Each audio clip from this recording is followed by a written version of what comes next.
Olá, tudo bem com você? Seja muito bem-vindo a mais um capítulo do Mundo Corporativo.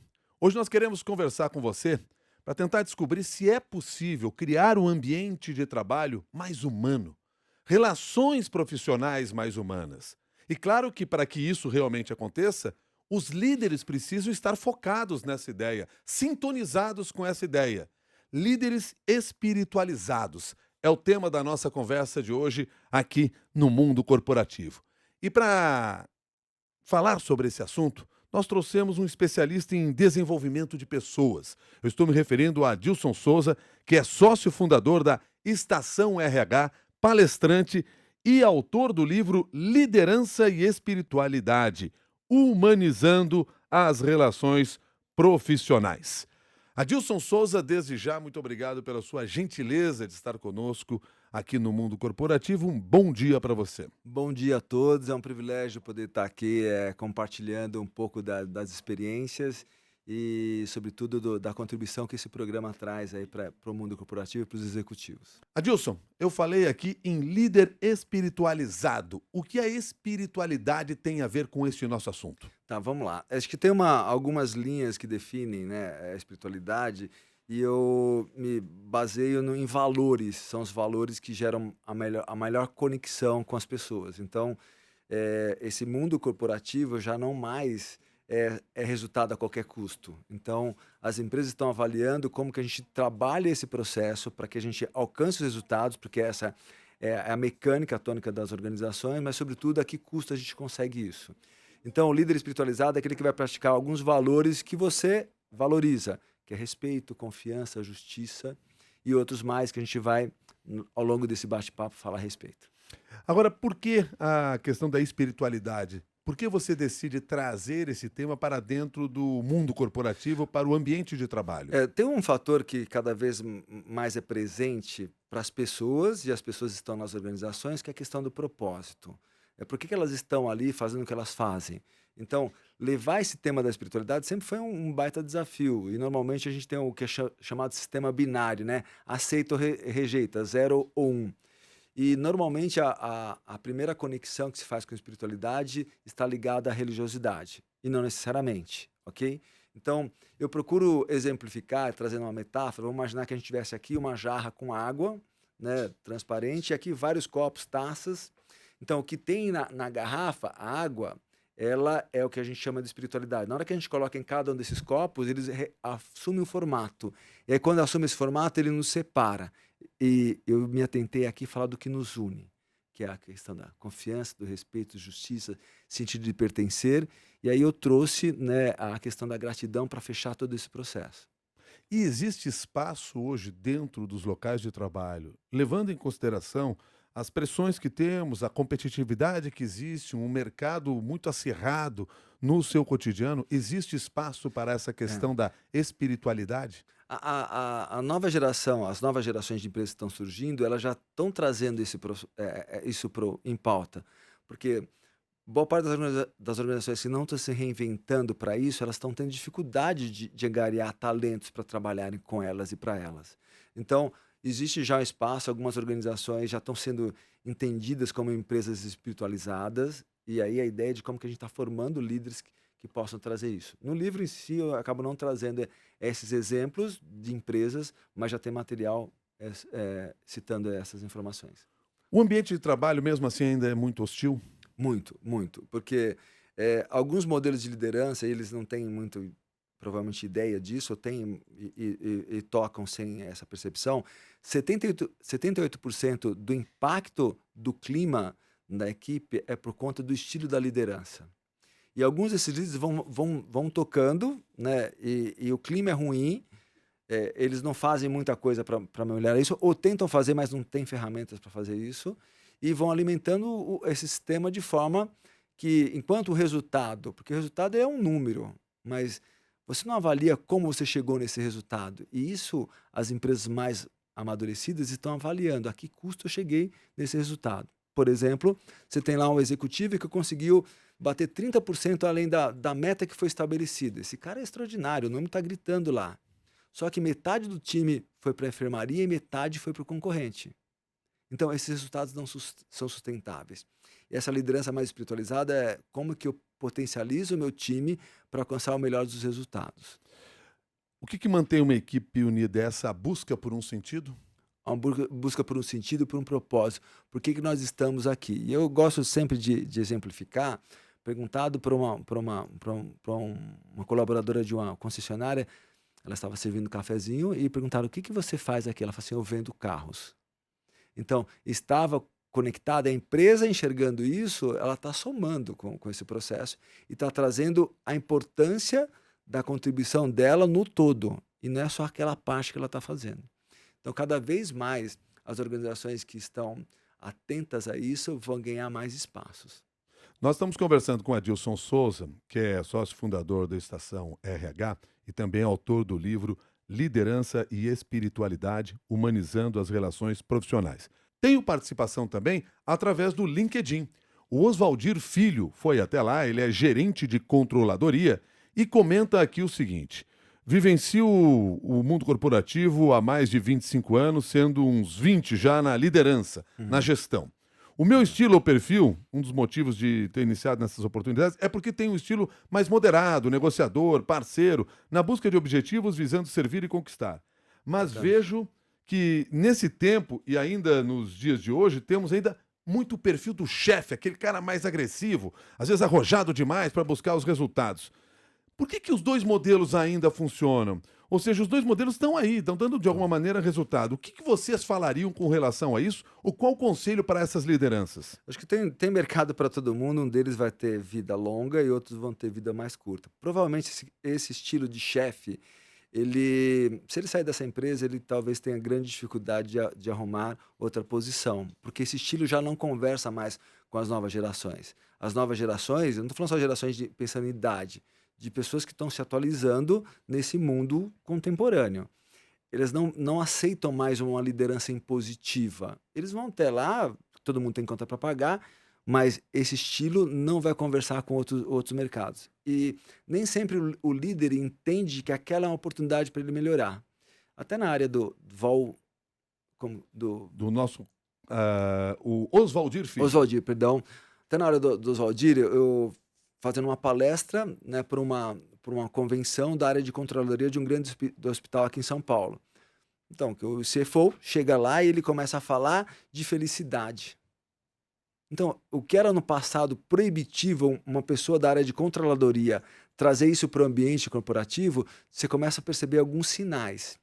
Acho que a dica para os líderes é que mercado você tem e que mercado você quer ter.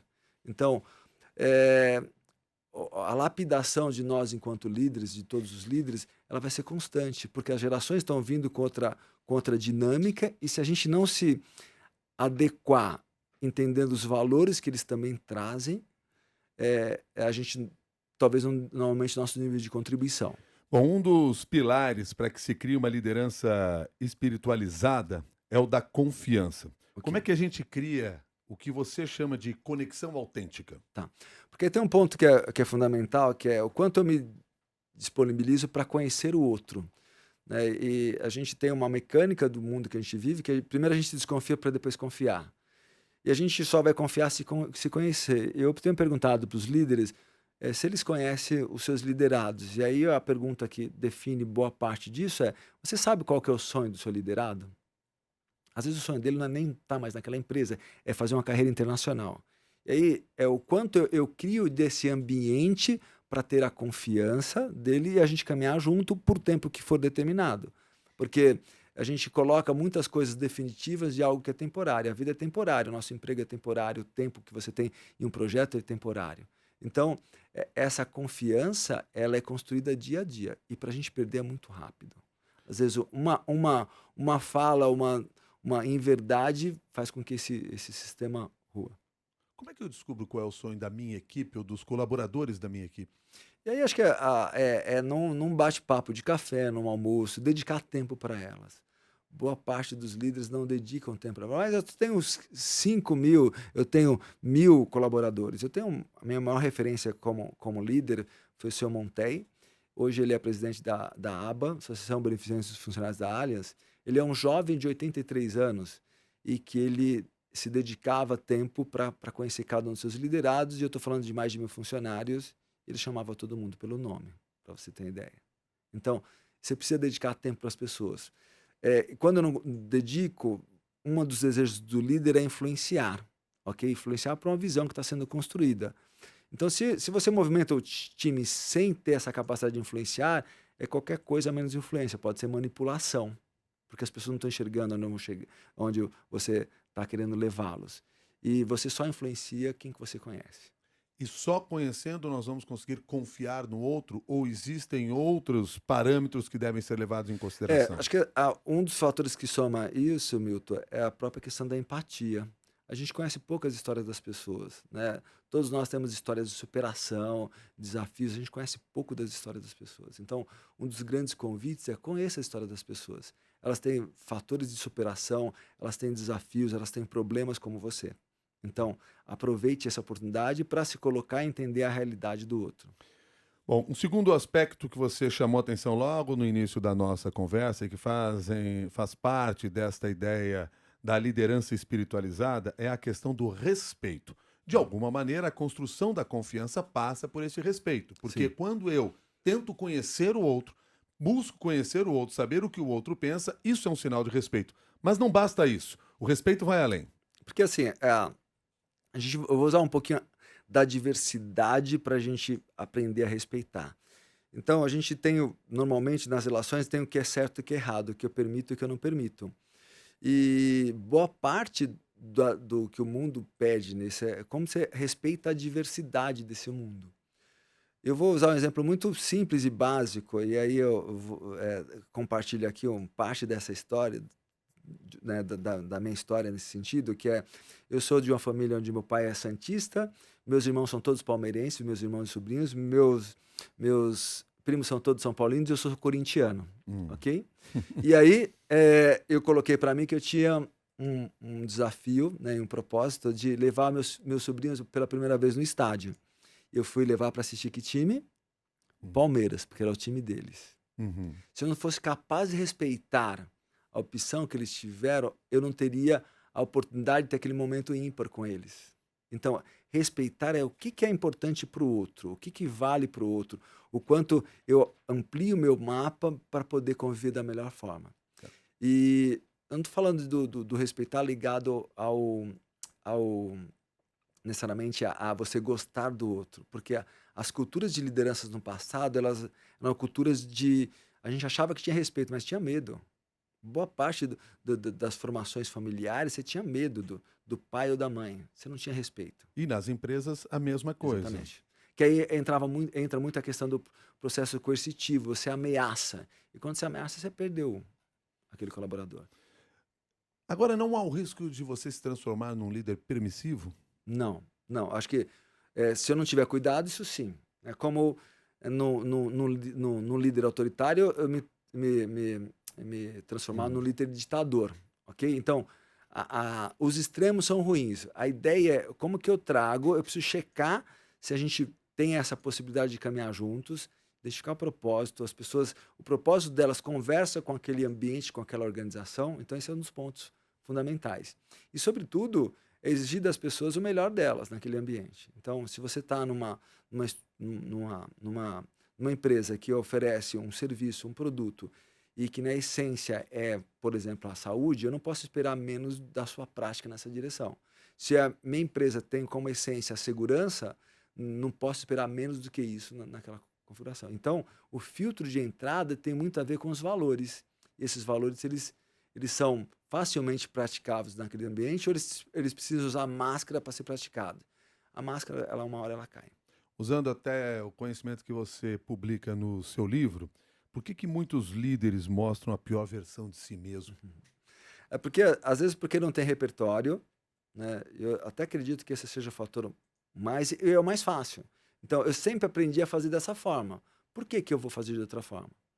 E aí a visão limitada do líder de usar pouco repertório. Então, o repertório que levou ele a ter um nível de sucesso com a equipe, ele pode ser que ele não traga isso para esse mundo contemporâneo. Eu vou usar a área do esporte, nesse caso eu não vou citar o nome, mas eu tenho treinadores do passado que eles não conseguem mais produzir resultados, porque o estilo dele não mudou. Então, é um estilo que deu muito certo, bacana, tal, e agora? Não rola mais com essa nova geração.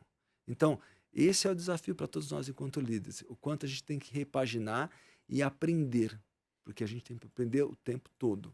O líder que não está disposto a aprender, o modelo dele já não serve mais. E como nós estamos falando aqui de respeito, se eu não respeitar você, seguramente você não me respeita, Exato. porque respeito é uma via de mão dupla. E é um valor. Então, assim, quer impactar em qualquer relação é quando eu falto com respeito. Faltou com respeito, não dá pra gente estar mais junto. Ou nós vamos estar junto por um tempo, mas na primeira oportunidade eu tô fora dessa relação, dessa interação. Falamos em confiança, falamos em respeito, falamos agora em pertencer a uma empresa, sentir-se pertencente a uma empresa. E isso não é só com crachá no peito que a gente resolve. Não, porque isso eu tenho que olhar a prática desse dia a dia, tá? Olhando algumas organizações, estão colocando no seu nível de propósito, e eu gosto de citar, um dos exemplos é uma empresa que usou como causa parte da venda dos seus produtos convertidos em alimentação. Então, você está alinhado, você fala assim, eu sinto prazer de trabalhar aqui, e isso conversa comigo. Mas eu quero usar aqui um exemplo, que é o exemplo de uma empresa farmacêutica, também não vou citar o nome aqui, mas foi uma contribuição de uma executiva que me trouxe. Então, é uma paciente, né, terminal de um câncer agressivo, ela teve sua vida mais alongada até aquele momento por mais 6 meses. Então ela falou assim, vou agradecer. Né, que é o pertencer e a gratidão que eu vou fazer essa conexão aqui. Eu comecei a agradecer médicos, enfermeiros, né, tua equipe médica, os administradores do hospital, tal. Eu falei assim, agora eu quero agradecer a empresa que produz esse medicamento. Todo mundo achou muito estranho, tal, ok, tal. Isso foi na cidade de São Paulo. E, coincidentemente, perto daquele de onde ela estava internada, na UTI, né, na intensiva lá, ela tinha uma convenção, iam estar lá 500 colaboradores. Então foi lá. Ela falou, quanto tempo você precisa? 5 minutos.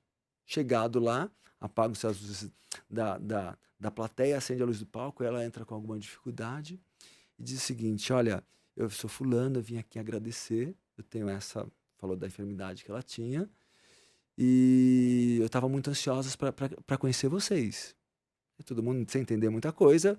Ela falou assim, olha, tratamento utilizado, minha terapia utilizada com o tratamento que vocês produzem me permitiu viver mais 6 meses. Os senhores sabem o que isso significa? Eu consegui ver minha filha se formando. Então, naquela hora, aquela informação é muito mais do que vender um medicamento, né, um líquido ou um pozinho. Eu pertenço a uma organização que está impactando a vida de muita gente. E boa parte dos líderes não consegue atribuir esse pertencimento àquilo que as pessoas fazem. Quer dizer, a equipe tem que enxergar isso, eu como colaborador tenho que enxergar isso, qual é realmente a minha grande obra na função que eu exerço? Exatamente. Ela tem impacto, por menor que seja percebido, ela tem impacto. E cabe a esse líder espiritualizado estimular esse olhar. E eu gosto de usar um outro exemplo aqui de uma colaboradora da Disney, ela muito bem no processo que ela executava. O chefe dela, o líder dela, falou assim, nós vamos te promover para uma posição, né, interna lá na loja. Ela fazia a parte de recepção dos visitantes, do primeiro contato, especialmente com as mulheres, por ser mulher, com as mulheres, para verificar se na bolsa havia algum objeto que oferecesse risco para ela, para os demais. E aí eles falaram, olha, você vai trabalhar naquela loja, lá tem ar-condicionado e tal. Bom, Orlando, muito quente. Ela virou para assim, olha, eu quero aumento, bacana, mas eu não quero trabalhar lá dentro. E todo mundo assim, como você não quer trabalhar lá dentro? Eu falei assim, eu coloquei para mim que o primeiro sorriso no parque é por minha conta. Então, como alguns líderes às vezes não consultam, né? Quem conta essa história é meu amigo Claudemir Oliveira. Eu já visitei os bastidores da Disney por 2 ocasiões. E acho que esse é o ponto. Muitas vezes você promove o outro sem consultar e sem atribuir valor àquilo que ele faz. Esse é o papel do líder espiritualizado. Qual que é o significado daquilo que você está fazendo? Onde você está fazendo? No meu e-mail, milton@cbn.com.br, a pergunta que vem, que é do Carlos Souza, é a propósito das velhas crenças que ainda permanecem dentro das empresas. como eu, como colaborador, posso levar essa discussão para dentro do meu escritório, do escritório onde eu trabalho, para quebrar essas velhas crenças e ter esse olhar mais avançado que vocês estão apresentando no programa? Bacana. Acho que a gente está falando de um mundo exponencial, né? Então, acho que no mundo corporativo, a coisa que vai convidar a gente a olhar é número, né? Então, a gente vai precisar fazer benchmark com empresas que estão trazendo essa dinâmica. Depois eu posso até citar isso de alguma forma aqui com vocês. Eh, e fazer essa desconexão de espiritualidade com religiosidade. Já cheguei em muitas organizações que tinham lá referências de algumas religiões, e eu fiz um convite. Eu falei assim: olha, todo mundo aqui pertence a essa religião, essa linha? Não. Então, alguém está jogando menos, tá entregando menos do que você pode, porque isso é inconsciente. Então, a ideia é levar isso para uma discussão, porque o que eu tenho percebido, e eu cada vez mais tenho me surpreendido, Milton, é que as pessoas estão mais abertas para isso. Depende de como que eu trago essa questão. Então, se eu for falar dos valores, eu acho importantíssimo falar da espiritualidade, mas se eu falar dos valores, confiança, respeito algo importante para você? Justiça é algo importante para você? Eu já criei um outro campo de conversa, de atuação. Então, vamos preservar esses valores porque vai melhorar nosso nível de convivência e das relações. Nessa situação, né, nessa questão que o Carlos traz, acho que o importante é trazer do grupo o que eles entendem como valores. E aí eu posso abraçar alguma coisa maior nesse sentido. Você falou agora em justiça. O que é um líder justo? Eu vou usar uma esfera mais global aqui, né, mais macro, e acho que essa é uma das provocações que eu faço nas palestras, e uma delas é o seguinte: se seu filho pedisse para você, fala assim, ó, papai ou mamãe, eu quero ser um líder político. Provavelmente boa parte das pessoas fala assim: larga isso, né, tal. Eu daria maior apoio e eu diria o seguinte, ó: seja capaz de criar uma saúde, uma educação que você possa colocar os seus filhos. Isso é ser justo. Porque eu crio qualquer coisa e que eu não faço uso disso. Então isso não é justo. Então, eu crio uma educação que meus filhos não estão lá. Eu crio uma saúde, quando tenho dor de barriga, eu vou para os melhores hospitais do Brasil e do mundo. Então isso não é justo. Então, isso pode levar algum tempo? Pode. E vai levar algum tempo. Mas como eu estou construindo isso no futuro? E ninguém consegue enxergar isso. Porque eu não sou afetado por isso. Eu gosto de fazer uma provocação com os meus amigos educadores, e eles são mais educadores porque estão mais numa linha de frente. E eu estudei em escola pública, e aí pergunto para eles, inclusive tenho irmãos, né, que atuam, eu falo assim: onde estão seus filhos? Em escolas particulares. E aí eu falei assim: a gente tem que fazer um exame de consciência, porque a gente não foi capaz de formar um líder que pudesse olhar para uma área tão determinante quanto a educação e saúde. Uhum. Então a gente se acostuma com o sistema, mas não melhora onde alcança uma grande massa que pode ser potencializada. Boa parte do sucesso da Coreia do Sul se dá por conta da educação. Minha formação é economia. Quando eu estudava economia, há bons anos atrás, e bons anos mesmo, se falava lá nos tigres asiáticos. E a Coreia do Sul estava surgindo. E o grande segredo de boa parte desse sucesso da Coreia do Sul tem a ver com educação. Todos nós nascemos para ser líder? Não. Mas nós temos situações em que nós eh, estamos à frente. Então, eh, acho que tem uma questão que eu conecto com desejo. E o desejo eu quero ser líder. Tem gente que não quer ser líder porque tem responsabilidade, ok. Mas em algum momento da sua vida, você vai exercer a liderança, e a liderança sobre você mesmo. Essa não tem quem não deva fazer. Porque enquanto eu estou no comando do meu desenvolvimento, da minha força, para oferecer o melhor naquele ambiente, naquele contexto. E para isso eu tenho que estar preparado para me desenvolver e desenvolver as minhas capacidades. Qual é o caminho que eu devo adotar ou seguir para alcançar isso? Tá. Eu gosto de usar muito a metáfora dos comissários de voo. Em caso de despressurização, as máscaras cairão. Você coloca primeiro em quem? Em você. Então, acho que o primeiro exercício é de autoconhecimento, autoconsciência, né? Então, a gente tem falado cada vez mais dessa questão do mindfulness, né? da da atenção plena dessa questão da consciência e do impacto que você tem no mundo. Você impacta a vida de algumas pessoas. Você será lembrado por algumas pessoas. A questão é, você será lembrado como você quer ser lembrado? Esse é um ponto importante. Traz a nossa responsabilidade enquanto indivíduo, enquanto ser humano, só que a gente precisa ampliar a visão, né? E estimular que as pessoas ampliem essa visão sobre elas mesmas. O Você tem falado e já falou lá no início sobre sonhos, né. Hã, a gente cria os nossos próprios sonhos, assim? A gente pode, eu acredito que a gente pode e deva criar. Só que às vezes o sonho que o ambiente ou que o estímulo que a gente recebe é um sonho de muita limitação.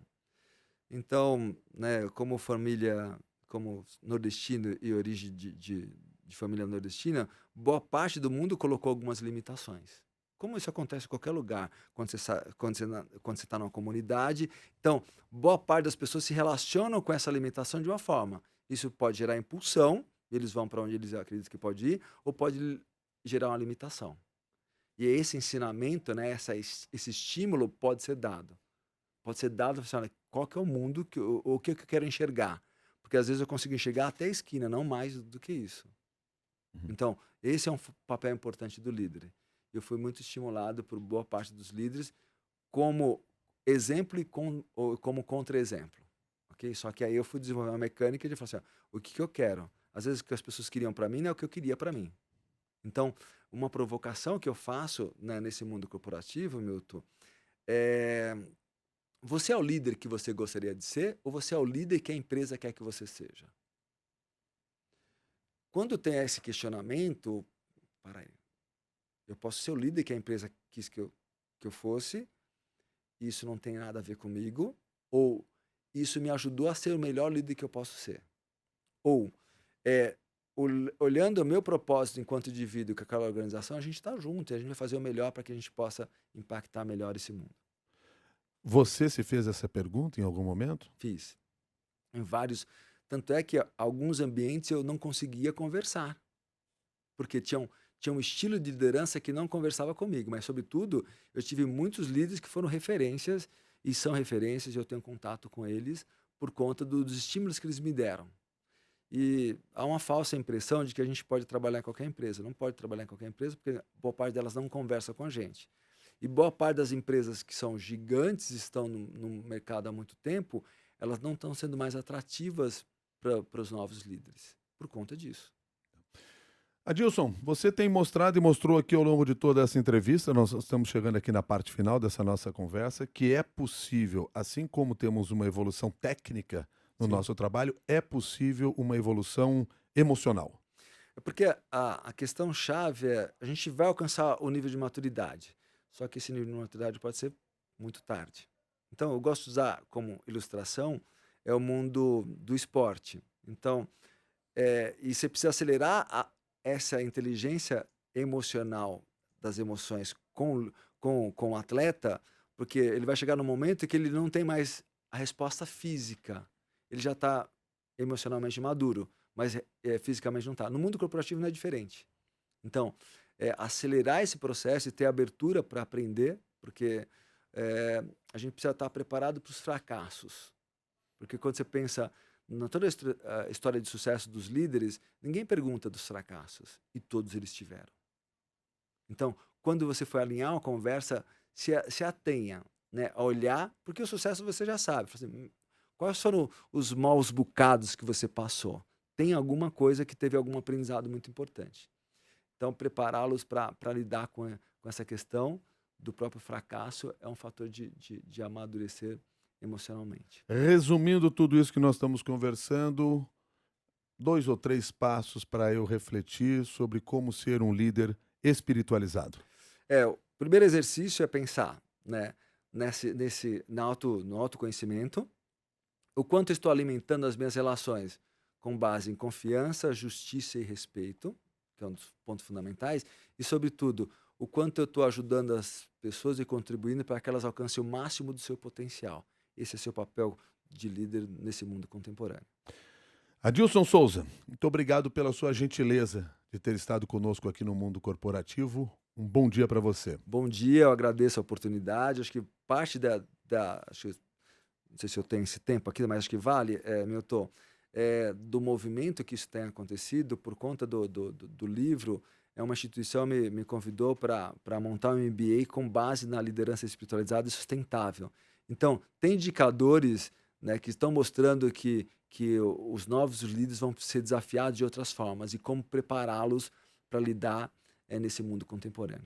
Muito obrigado pela oportunidade de compartilhar e eu sempre fui fã do mundo corporativo, da CBN, de você, Milton, que é um cara que eu admiro. Obrigado e parabéns pela equipe toda aqui. O Adilson Souza é sócio fundador da Estação RH, é também palestrante e autor do livro Liderança e Espiritualidade, Humanizando as Relações Profissionais. Deixo o convite para você levar essa discussão para o nosso grupo de debates, grupo de discussões no LinkedIn, Mundo Corporativo da CBN. Vai até lá, se inscreva, é de graça, seu nome vai aparecer lá, vai ser autorizado na hora, ou pelo menos na hora que eu acessar lá a nossa página, vai ser acessado e você tem toda a liberdade para produzir o seu texto, produzir o seu conteúdo, consumir o conteúdo que está lá à disposição também de outros ouvintes, porque a nossa ideia é essa, compartilhar o conhecimento. Participaram, colaboraram com este mundo corporativo o Guilherme Dogo, o Ricardo Gouveia, a Isabela Ares e a Débora Gonçalves. Muito obrigado e até um próximo capítulo do Mundo Corporativo.